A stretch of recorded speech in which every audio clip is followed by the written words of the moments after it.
Welcome to my review channel.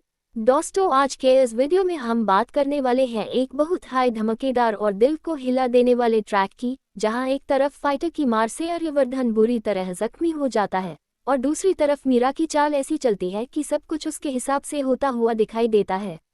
सबसे ज्यादा बुरा हाल होता है अनु का, जो न सिर्फ आर्यवर्धन को इस हालात में देखकर टूट जाती है, बल्कि उसके दिल और दिमाग पर एक साथ इतना बोझ आ जाता है कि वो खुद को संभाल नहीं पाती।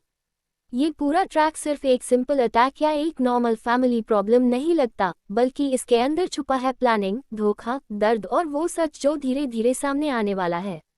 आज हम इसी ट्विस्ट को डिटेल में समझेंगे, इजी हिंदी में, ताकि आपको हर पल का इमोशन और हर कैरेक्टर के दिल की हालत अच्छे से समझ आए। कहानी की शुरुआत होती है एक ऐसे माहौल से जहां पहले हाई टेंशन बनी हुई होती है। सब कुछ ऊपर से ठीक दिख रहा होता है, लेकिन अंदर बहुत कुछ उलझा हुआ होता है। आर्यवर्धन अपनी आदत के मुताबिक स्ट्रॉन्ग दिखने की कोशिश करता है। वो हर मुश्किल का सामना सीधे से करता है और किसी के सामने झुकना उसकी फितरत में नहीं होता। लेकिन इस बार जो होता है वो उसकी सोच से भी बाहर निकल जाता है। फाइटर का हमला सिर्फ एक अचानक आया वार नहीं लगता, बल्कि उसके पीछे गुस्सा, दुश्मनी और शायद किसी छुपी प्लानिंग की बू आती है। आर्यवर्धन को इतनी बुरी तरह मारा जाता है कि उसका पूरा शरीर कमजोर पड़ जाता है। जो इंसान हमेशा दूसरों को संभलता था, आज वही खुद संभलने लायक नहीं रहता। ये पल सिर्फ उसके लिए नहीं, बल्कि उससे चाहने वालों के लिए भी बहुत बड़ा झटका बन जाता है। जब आर्यवर्धन जख्मी हालात में सबके सामने आता है, तब घर का माहौल एकदम बदल जाता है। हवा तक भारी लगने लगती है। हर चेहरे पर शौक होता है, लेकिन अनु के चेहरे पर जो दर्द होता है वो सबसे गहरा होता है। अनु की आंखों में डर साफ दिखाई देता है। उसके दिल में एक हाई बात चल रही होती है कि आखिर आर्यवर्धन के साथ ये सब हुआ कैसे। वो उसकी हालात देखकर अंदर से हिल जाती है। उसके आंसू रुकते नहीं, लेकिन उससे सिर्फ रोना नहीं आ रहा होता, उससे डर लग रहा होता है।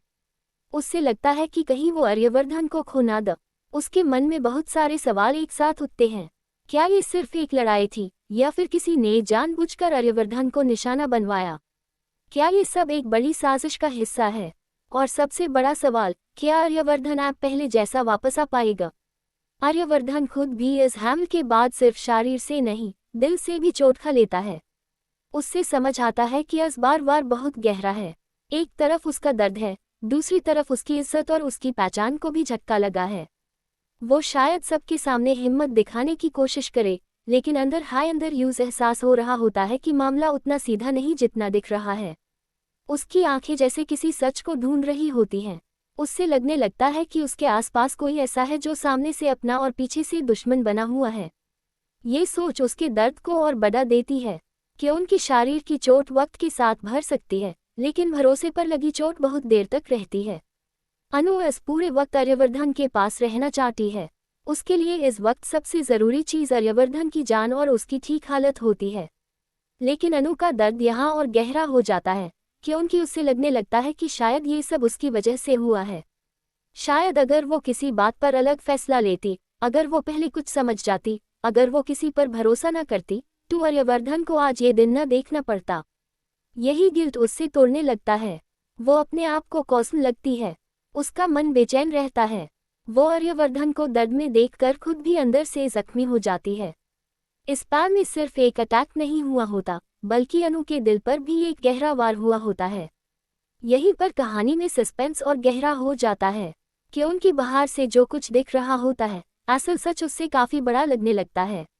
आर्यवर्धन पर हुआ हमला कहानी को एक नए मोड़ पर ले आता है। ए फ्लैट बात सिर्फ इसकी नहीं रहती कि किसने मारा, बल्कि इस बात की हो जाती है कि किसने इस मौके को पैदा किया। किसने माहौल ऐसा बनाया कि आर्यवर्धन अकेला पैद गया? किसने ऐसे हालात बनाए कि हमला करना आसान हो गया?